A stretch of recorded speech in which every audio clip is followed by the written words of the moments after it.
immune to the pestilence have taken to the canals in their rubber dinghies. And yet, the megas runneth aplenty. On this week's show, Germany's infection rate has gone up, the football is coming back, but at least there'll be money for new cars. Also, some semi-good news about the conversion therapy. Megacan.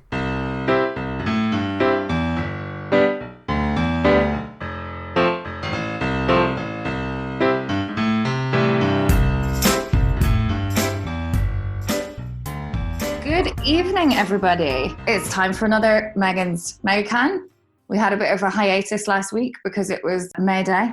We've also had another bank holiday because it's May in Germany, which is brilliant. But we're back again today in partnership with Ex-Berliner Magazine. And I'm here through the wonders of the internet, here in spirit with Konrad Werner. Hello. Hello. How are you? I'm fine. Did we do that, actually, without fucking it up?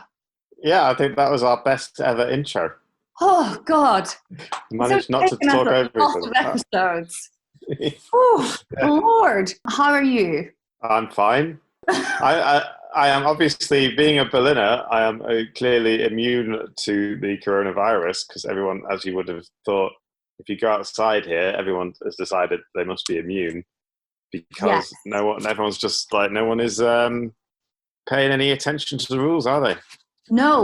At least not in my canal. I was out on Friday for the day of liberation from National Socialism. My local bar was open for takeaway, and there were just a lot of people around. I was being quite like school teachery and like refusing to stand in a group with more than sort of one other person. But I don't know. I also think Berliners are looking at the number of cases in Berlin at the moment going, it's like 800, and there's quite a lot of us. And it's sunny out, and I want to get in my dinghy and go on the canal. There's so many people in dinghies in the canals, but I think that might not be a bad thing because you are isolated to your household. Mind you, if I see one more big group of lads in one boat, feel like screaming, "You all better be in a polyamorous vegay, otherwise get out of that boat." Prove to me. Sooner, you're not 1.5 meters apart. Prove to me. Yeah. They all have to snog. Anmeldung, Bescheinigung, please. Because the police aren't doing it, are they? There's no police anywhere. I've never seen it. Have you seen police? Earlier, I was jogging today in Hasenheide, and the police were coming into the park. Yes. Were they? They were. Well, I have. Every time I go to Tempelhof for my solo trips, to meet one other person and sit 1.5 meters away from them, I have seen no policeman anywhere. Not even a bike policeman. What? Like a bicycle policeman. Style policeman on a bicycle or something. with a bike. Yes, exactly, and a big helmet. Yeah, I mean, it's tricky because on the one hand, it's like people are really suffering in lockdown, kind of mentally as well as financially and all of these things. And on the other hand, part of the reason that Germany is doing well is because we've all been in lockdown, presumably. Anyway, I think we're getting too close to our first topic. I keep thinking about booze. Yeah. Which is surprising because lockdown is turning me into even more of a drinker. I'm really trying to limit it, but Lord. What are you having? I'm actually having a Johnny Walker and cola. Not my usual choice, but to be honest, I saw it and it made me think of you in the Späti. I was like, I like Johnny Walker. I haven't seen it for so long. Oh. Mind you, I have seen you, but not like in the usual way where I get to bring you a Megacan to your home. No. Every week. Do you know what I know? I've been exploring the further reaches of the Späti fridge. Oh. And I've unearthed this. A Gorbachev lemon. Wow. I've had those before. They're quite nice. They're sort of maybe like a Smirnoff-y ice vibe if you're lucky. Well, I kind of consider Smirnoff the slightly more upscale version of the vodkas. Gorbachev is like the kind of this cheaper one, isn't it? It is, yes. But a Smirnoff Ice is also different, and it's only 5%, so it doesn't count as a Megacan. But I think this one does. Mine has got 10%. Yeah. And it's also got chinin in it. Chinin. What's chinin? Chinin. Is it like quinine? Are they sending you out to kind of the rash? Maybe, Anti-malaria? I don't know. I don't know. All right. Maybe it will have some antibiotic effects. Cheers. It needs to have some antiviral effects. Ooh, gosh. Oh, lovely. Like, scotchy. This is very summery, lemony. It's very nice. I like that. Oh, good. Is it? It's not named after the last Soviet leader, is it? Gorbachev. Vodka. Yeah, but can you name anything Gorbachev without having that connotation? Because it says on it, there's a little eagle on it, and it says since 1921. Oh, so well, maybe not. Maybe he's named after that. Maybe he was conceived on a bottle of Gorbachev. Yeah, or under the influence of Gorbachev or something. I have heard of parents doing that. Naming their child after the booze they were drinking when they were shagged. Yeah. I'm not going into it. Okay. Legitimately, it's a thing, my old head of department. It was divulged to her on a parents' evening. Wow. Yes. Anyway, what do we Moving on. What's the news? Great. That's the sexy numbers these days. Not sexy numbers, that's terrible. Yeah. But the important numbers, the numbers everybody's after. It's not the lotto numbers anymore. It's the infection rate. Yeah, and the infection rate has risen by a whopping 0.5 because it was 0.65 on Wednesday and now it is at 1.1. Oh, Jesus. And the thing is, what I'm learning to discover, I'm not a scientist, obviously, but that's a lot. Like, apparently, if you tally up, like, how many deaths that's going to mean, like, it's a lot. If you follow, like, the model that they have for these things. Apparently, well, as I understand it, it means that if 10 people have got the coronavirus, they will infect 11 people between them. So you can't really keep it under 1 because otherwise the virus is spreading rather than diminishing. Yeah, and then we get more and more cases. And if it's over 1, I believe Mr. Drosten would agree with me. That means that more people will get it. And it will grow, and at some point, according to Merkel's press conference a few weeks ago, a rate of 1.1 means that we will run out of ICU units by October, and that won't be good. No, because then Germany is in danger of falling back. Is the whole point? So that's that. Which that has not appeared to frighten very many people who were out on the streets yesterday protesting. Have you heard about these protests? Like somewhere in the deep things of stuff I'm not going to click on. Yes, I have.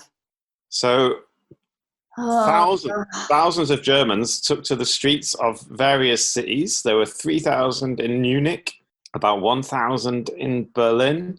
Loads of people all over the country, Stuttgart, Nuremberg, loads of people are out in the streets protesting against the lockdown restrictions, even though Merkel has already said earlier this week that the lockdown restrictions are starting to be gradually eased. But these people want them to be eased much quicker because they say this is all part of a dictatorship. And they want to be able to go outside to the hairdresser and anyway, they are going outside. They're all meeting up anyway. So. Outside. I just think this is... And they're a very peculiar bunch of people. Yep. And they don't really seem to have a unified ideology. Some of them are right-wing extremists. Some of them are left-wing esoteric type people, yoga teachers, that kind of thing. Oh, anti-vaxxers, I'd imagine, though.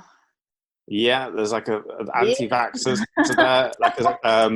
It's like bingo. We could play a great game of bingo at one of these protests.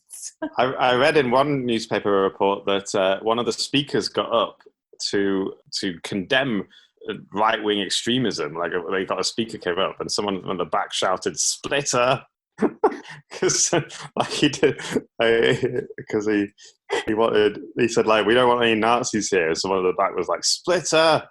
Clearly, one FDP politician turned up to one fairly famous FDP politician turned up to one of these demos and was promptly. He's called Thomas Kemmerich, Oh, we've heard who, him before. indeed.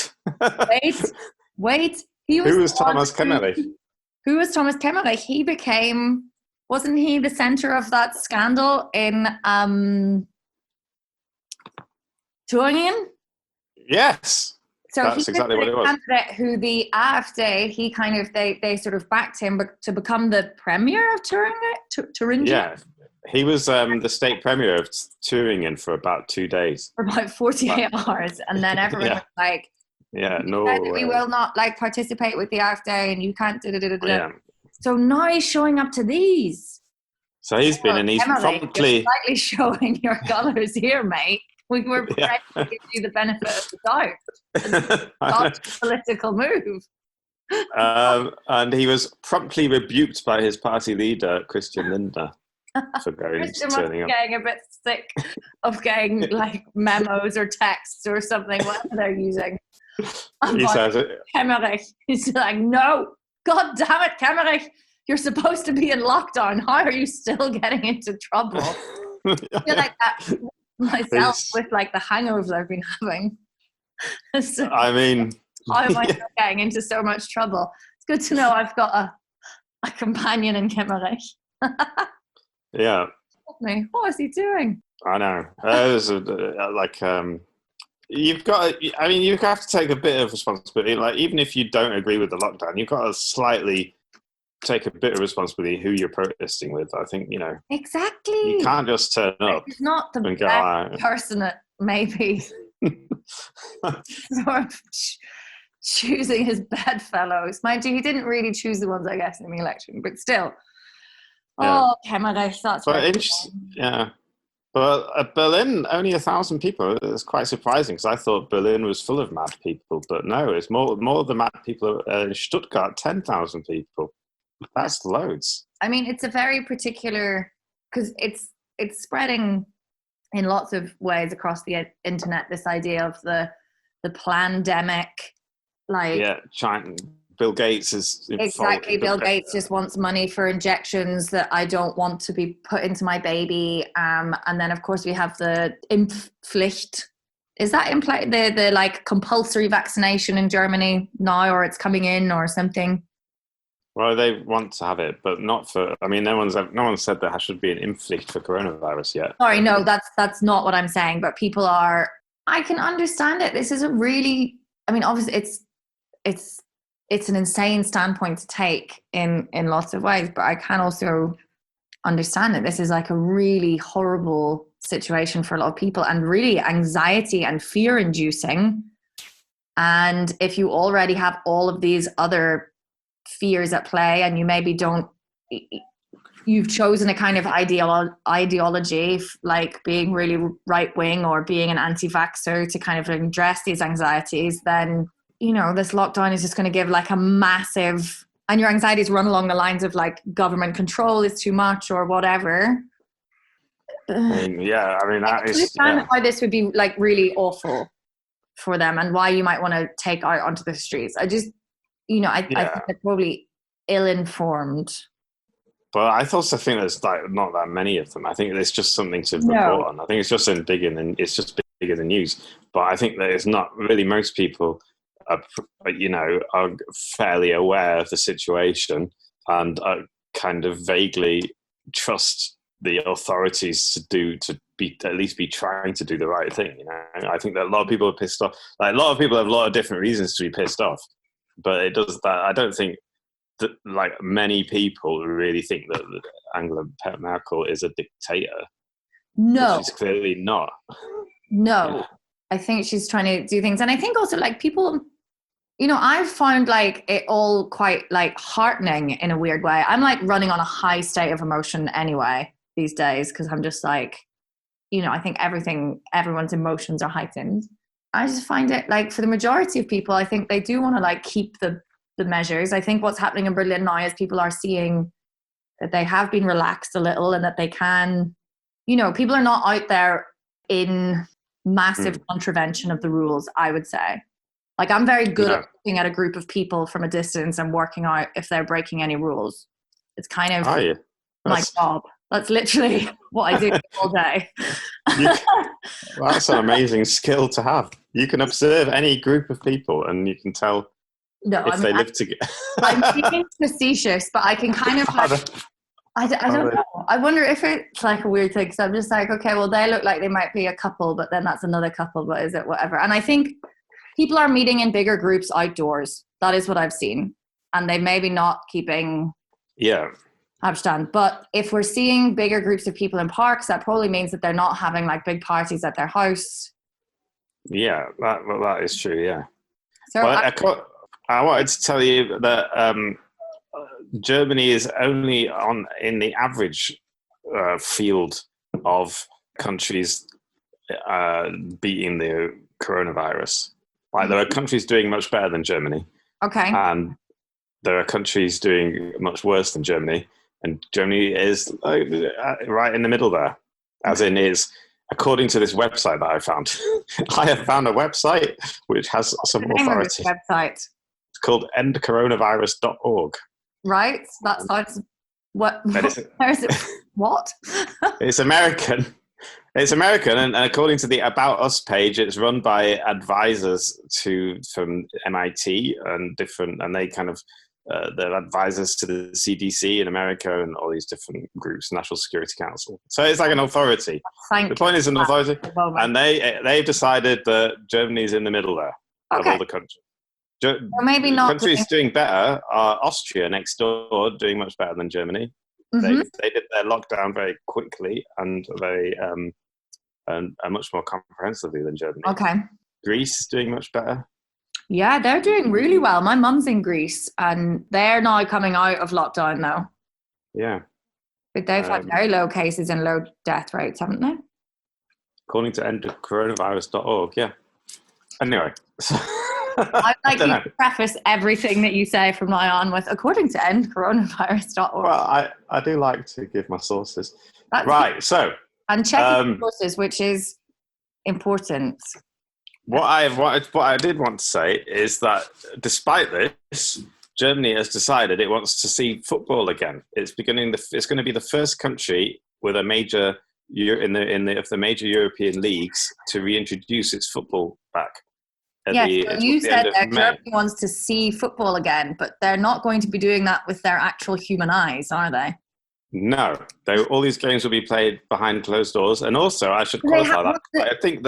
I think that actually people don't really want to see football. I think what is actually happening is that the commercial interests that are involved with the Bundesliga, they really want to see football because it's worth a lot of money to the TV and stuff. No. Like I haven't seen any polls saying that we desperately need to see football amongst the German people, because I think football fans. They prefer to go to the stadium. They don't want to watch it on the telly. Real football fans really want to go to the stadium and watch it. And they know that they won't be able to because major sporting events are banned until at least August. So, all these teams are going to be sent out to play at the behest of their sponsors, as far as I can tell. Call me a communist, but that is what I think. Anyway, do you want to hear the hygiene plan for the games? It's quite interesting. Please. So obviously, no fans. There will be no social distancing will be required off the pitch, but not on the pitch. So pre-match formalities such as team photos, handshakes, mascots. They have a little kid coming on with them. All that is out. Players have to be tested once a week. And will only be allowed to play if they come out negative twice in a row. So the ball will be disinfected. The actual football will be disinfected periodically throughout the game. The substitutes will have to sit. The substitutes on the bench, they have to sit like apart from each other. It's a bit weird because they all have to go to the same dressing room at some point. But anyway, a maximum. This is a maximum of 322 people will be allowed into the stadium. And that means like security, a few journalists and all the playing staff. Ball boys and ball girls will have to come, obviously, because players can't go and get their own ball. It'll take ages. So the groundskeepers and emergency services, they're all going to be there. But I just think it's like a kind of a bit of an unnecessary risk to do this. I mean, I think that they've like, okay, we'll see how it goes. But still, the players could easily infect each other. Yeah, and also just about the message that you're sending. Again, it's this, nobody really wants this. As far as we're aware, you know, the protests in Stuttgart, there wasn't like a significant portion of like diehard Bundesliga fans going, get playing again. No. It just seems to be kind of like, again, big sponsors want and it must be television, like it, yeah, the television people as well. Sorry, yeah. I've had half my Megacan. So what a broadcasters? What am I talking? What am I trying to say? I think you're trying to say TV stations. I don't know. There we go. And this whole problem has already been. There's already been problems with this because 2 players out of Dynamo Dresden, which is the second division team, have tested positive this week. So because it also might already be a problem. You know, if you. It's not often that I'm going to do like a defense of kind of football players' working conditions. So this is going to be interesting. But if you like insist on playing a game under these circumstances, and then so presumably those 2 players can no longer play, it's just it seems to like penalize certain teams. It seems unfair because if you're in Bavaria, maybe you've got, football teams in Bavaria, they've got a higher, like there's more corona around. So have they got less chance of playing with their A team? It's just their top players, because some of them might get infected and then they can't. Oh yeah, you're saying that they won't be fair. It won't be fair because you've got like a virus. What if your best player gets it and then you can't play him? Exactly. This is just like seems ludicrous, and again, it's very hard to view this in any other way other than profit wins. They want games to be televised so that they can, do that, and the sponsors want whatever, Speaking of profit wins, the other one that's happening is that there have been high-level discussions in the past 2 weeks about whether or not to introduce a Abwrackprämie into Germany again. Do you know what the Abwrackprämie is? Abwrack. Spell that for me. ABWRACKPRAMIE. Okay, so the premie is like a premium thing. It's like you get thing. But what's Abwrack? What's the vac? The rack? That's what I don't know. Well, I had to translate this about 8 years ago in the aftermath of the last financial crisis, and what we came up with was cash for clunkers. Cash for clunkers. Back. So it's when you exchange your old car. Yes, you get a $5,000 from the government to exchange your own car, which they had to do. I don't know. We're not really playing into like things that I know. Science, football, cars. I don't have the vocabulary in any language. Well, anyway, the car industry has been lobbying heavily to introduce something along these lines. Not necessarily $5,000 or whatever it is, but they really want people to start buying cars again, because apparently the car buying numbers have tanked in the last month or 2. So obviously, since the CDU is in power, they have got an open ear at the highest level of government. Part political party, part Volkswagen. They've probably had a whole. They're like the CDU is like the political wing. Got some guns in there as well. I don't really know where I'm going with this metaphor. What else? Yeah. Yes. That is the job of the CDU. That is the job of the CDU.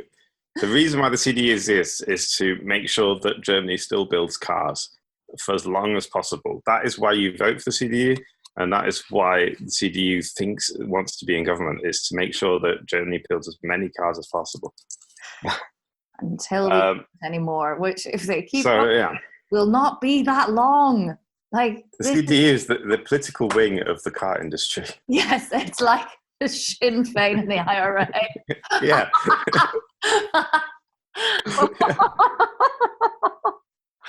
Oh Lord. Okay. Right. Megacan is going straight to my he's really impressed by everything today. Maybe I've crossed over into like the hysteria part of lockdown where all of this just seems hilarious when really it's not. It could be. We'll let the listeners decide if this is hilarious. But they haven't actually decided this. They have, as is Merkel's wont, she has decided to put off the decision on whether to do the a Kaufprämie or an Abwrackprämie to the beginning of June. Okay. All right. So that's that. So we'll wait and see. Place your bets, ladies and gentlemen. It's just slightly annoying because a lot of people can't pay their rent at the moment. And if you own a car, you might be able to get, an extra $2,000. So a bit ridiculous, if you ask me. But that's just me. Yeah. Right. Any other business? Any other business? I don't think so. Wasn't there something to do with? Yes, there absolutely was, but I've written it in the wrong order in my notes. So yes, in some better news this week, the Bundestag approved a draft law. It passed through banning conversion therapy for minors, so under 18s. That is good. You know about conversion therapy? Well, I think it shouldn't really be called therapy. Absolutely not. Conversion therapy. I'm putting that in air quotes. Why should it not be called therapy, do you think, Conrad? Because that implies that there's something wrong with you, doesn't it? Exactly. If you need therapy. Although my therapist and also it implies that this sort of barbaric practice has any kind of medical basis, I think, as well. And it is good news. It's one of those things that it came through and I was kind of like, yay, this is great. But also, and I have to confess my own ignorance on this. I was like, why is this not banned already? Like, how is this kind of allowed? Apparently like about 1,000 people a year are subjected to this in Germany. And yes. But of course it's not all good news. Who are they? Who are the people who do this kind of conversion therapy, this repolling like I don't know process. I'm going to channel Drosten here and say I cannot answer that. I don't have the thing. Okay. I feel like we could speculate it's going to be religious organizations or maybe whatever, but they do some kind of like things with like electrodes and just awful stuff. So I don't know. But they can't do it anymore up until you're 18, and you can get fined if even I think if you're over 18, but there's any kind of force involved. But this is when I get to the bit where it's like, we were discussing this earlier, and it's not all good news. And actually, a lot of people weren't that happy with the law. No, the LSVD, which is the Gay Lesbian Association in Germany, they welcomed the law as a good initial step, but they said it doesn't go far enough because people over 18 are not included in it. So you can try and convert someone over 18 and you'll be fine. You won't get fined or put in prison or anything. Yeah, and it just and so they were against it, wasn't there? Yeah, the Linke and the Greens abstained from the vote, as did the AfD, probably for different reasons. For differing reasons. Yeah, but the CDU and the SPD and the FDP all voted in favour of it. Well, I guess that's what you get with sort of compromise or first step laws, isn't it? You get the middle going yes, and you've got the either end going, this doesn't go far enough in banning this, or the FD is like, what's the problem? Freedom of speech. So the LSVD, this organization, they said that it doesn't go far enough to protect people, and a lot of people will not be protected by this law. Yeah. And I think also it's just, for me, it's part of the kind of like, the sort of ideology or the standards that a country wants to set for itself. Like, it's hugely, hugely damaging for people who go through this, but also for, you know, young LGBTQ plus people growing up, and they're like, okay, so it's illegal until I'm 18, but does that mean that this is still something that I should consider, or that works, or is a thing? Like, it's like a sanctioning of, you know, snake oil or some other weird, you know, it just doesn't work, and it's pernicious and nasty. Yeah. I don't understand why they don't ban it, but I'm going to have to read more about that. Like, how can you know, and I think I was reading like Jens Spahn's comments on, he was just like, homosexuality is not something that you require treatment for or therapy or anything. But then it's also like, but you can go and do this once you're 18. There's a bit of a disconnect there. I don't really understand it. No, it might have. Germany does have a slight reputation for supporting dubious medical procedures, like homeopathy and stuff like that. Don't it? They have like, they're quite weirdly tolerant of dubious things like that. Yeah, that's true. They're always trying to, but like homeopathy does work in some cases. Like, that's fine. Well, it doesn't harm you, does it? You cannot convert someone, and it's not even that deep. Like, you cannot, like, if we continue to not like completely outlaw this practice, but then I don't know. Like, I don't know. I don't know. But it all seems weird. Does all seem weird, doesn't it? It's not like outlawed for under 18s, because that figure of 1,000 really shocked me. That is way too many young people will be among those numbers, and it doesn't really bear thinking about to have to undergo something like that just for something that is not, you know, should be celebrated like any other part of us all as individuals. Yeah. How's your Megacan? Finished it ages ago. Did you? You sucked that down. You must love those lemon Gorbachevs. I really enjoyed it. It didn't taste of alcohol at all. Oh, just like that's the danger. Down. I have to say, the Johnny and Cola, I really like it, but it is quite whiskey. Like, you know, you're drinking a whiskey. Right.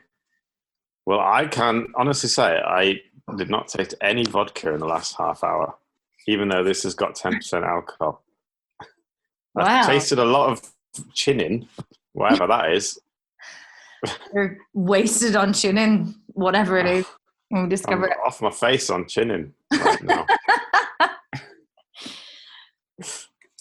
But yeah, I'll be having that again, I think. The Gorbachev lemon. I'm pleased that you're so pleased with it. I shall explore the rest of the Gorbachev. Something for like the first time. Yeah, no, it's good. It's a lot better than the last ones I've had when I experimented.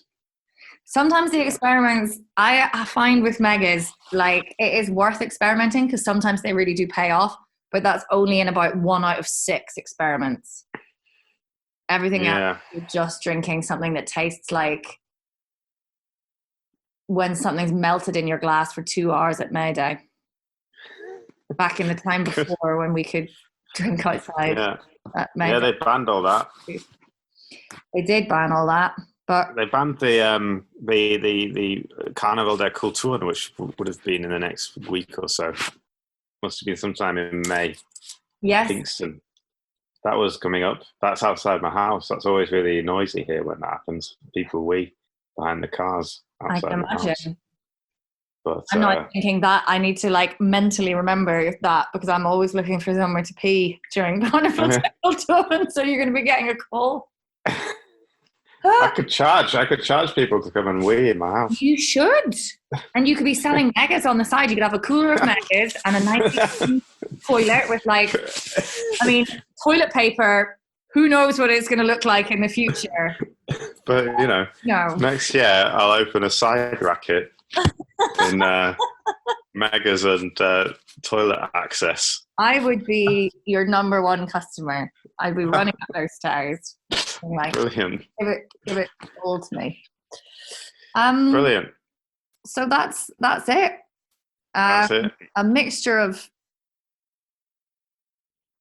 somewhat positive, somewhat depressing, and somewhat hilarious news. Yeah, just like life. Just like life. A mirror of life. I like to think that. I like to think we offer a mirror to life here on Megan's Megacan.